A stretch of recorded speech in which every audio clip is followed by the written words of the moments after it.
Hello friends, good morning all of you. और आप सबको स्वागत करती हूँ अपने बागवानी के अंदर जिसका नाम है हेवन ऑन माय टेरेस।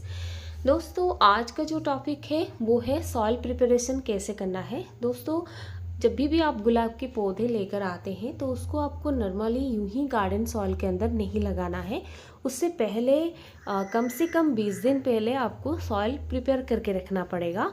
और सॉइल को कैसे प्रिपेयर करना है और उसके अंदर क्या क्या चीज़ ऐड करना है वो सारी चीज़ आप लोगों को मैं इस वीडियो के अंदर शेयर करूँगी। जो फरवरी और मार्च का महीना होता है, इस टाइम आप नए प्लांट नर्सरी से खरीद कर लगा सकते हैं। तो दोस्तों, वीडियो शुरू करने से पहले एक रिक्वेस्ट है, अगर चैनल में नए हैं तो चैनल को सब्सक्राइब करना मत भूलिएगा। तो चलते हैं, वीडियो स्टार्ट करते हैं। दोस्तों, ये मेरा पीच अवलंचा का प्लांट है और इसका पॉट टूट गया था और इसको मैं दूसरे पॉट के अंदर शिफ्ट कर रही हूँ। इसको मैं अभी रिपोर्टिंग नहीं कर रही हूँ। रिपोर्टिंग का जो चीज़ होता है वो अलग होता है और शिफ्टिंग जो होता है वो अलग होता है। जो पॉट टू पॉट जो साइज़ होता है वो चेंज होता है। रिपोर्टिंग उसके रूट के अंदर उसके रूट को हटाना पड़ता है और सिंपली इस टाइम रिपोर्टिंग नहीं है। और जब रिपोर्ट करूँगी उसके ऊपर एक वीडियो आप लोगों के साथ ज़रूर शेयर करूँगी। और ये था 8 इंच की गमला और इसको मैं 10 इंच के गमले के अंदर शिफ्ट कर रही हूँ। दोस्तों, चलिए सॉइल प्रिपरेशन को लेकर कुछ खास बातें हैं जो कि सॉइल को कम से कम 20 दिन पहले रखना है। और नर्सरी से अगर आप प्लांट लेकर आते हैं तो उसको आपको कैसे लगाना है, उसकी मिट्टी छूटना है या रखना है, ये सारी चीज़ आप लोगों के साथ शेयर करूँगी। लेकिन जो मिट्टी रेडी करना होता है उसको कैसे रेडी करना होता है। दोस्तों, जो नॉर्मल गार्डन सॉइल होता है उसको अगर हम ऐसे ही उसके अंदर प्लांट लगा देंगे तो वो उतना ज़्यादा प्लांट ग्रोथ नहीं करेगा। उस मिट्टी के अंदर उतना ज़्यादा न्यूट्रिशन प्लांट को नहीं मिलेगा। तो उसके अंदर क्या क्या चीज़ इस तरह मिलाए ताकि जो प्लांट को अच्छा खासा न्यूट्रिशन मिले। तो आपको जो कम से कम इस तरह 8 इंच की गमला लेना है और 8 इंच के गमले के साइज़ से आपको 10 पॉट रेडी करना है। और उसमें से 5 पॉट जो है नॉर्मल गार्डन सॉइल जो लेना है, 5 पॉट। उसके बाद जो ये सिंडर आप देख रहे हैं, इस तरह से एक सिंडर अगर आपके पास है, खर्चा ज़्यादा नहीं आएगा, तो आपको एक पॉट उसी 8 इंच की गमले के साइज़ के हिसाब से एक गमला सिंडर लेना है। उसके बाद जो कंस्ट्रक्शन सैंड होता है, इस तरह के जो सैंड, उसको आपको 2 पॉट लेना है, मोटे मोटे ग्रान्यूल्स। और उसके बाद ये जो वर्मी कंपोस्ट आता है उसको लेना है 2 पॉट। तो उसके बाद जो है ये कुल मिला के आपको ओवरऑल हो गया 10 पॉट। और उसके साथ आपको मिलाना है मस्टर्ड केक पाउडर 100 ग्राम। दूसरा जो चीज़ है वो है कॉर्नफ्लेक्स, इसको आपको लेना है 50 ग्राम। और तीसरा जो चीज़ है वो है बोन डस्ट। बोन डस्ट आपको लेना है 150 ग्राम। तो ये हो गया 3 चीज़। और उसके साथ 2 चीज़ ऐड करना है, वो है सिंगल सुपर फॉस्फेट, वो है 75 ग्राम।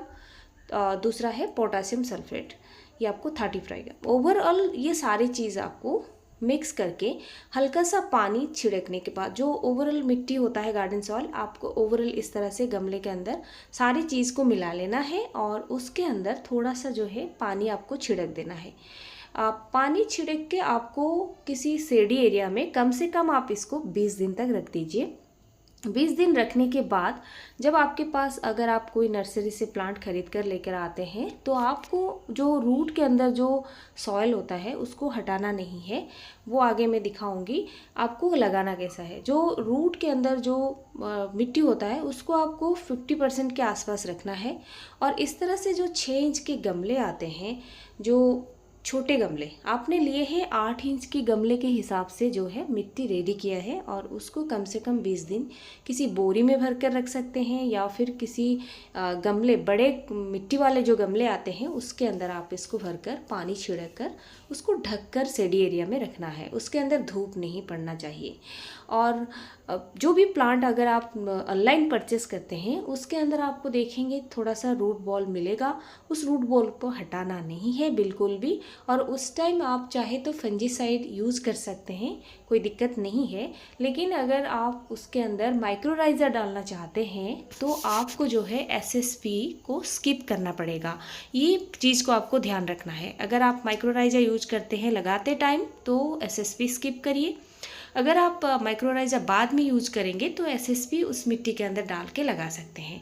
और जो रूट बॉल अगर नर्सरी से लाते हैं तो सिंपली उसमें से थोड़ा सा मिट्टी हटा दीजिए और उस कम से कम 30 to 40% मिट्टी हटा दीजिए, 60% मिट्टी जो है रूट बॉल के पास रख दीजिए और ओवरऑल सारी चीज़ जो मिट्टी आपने रेडी किए है उसको देकर लगा दीजिए।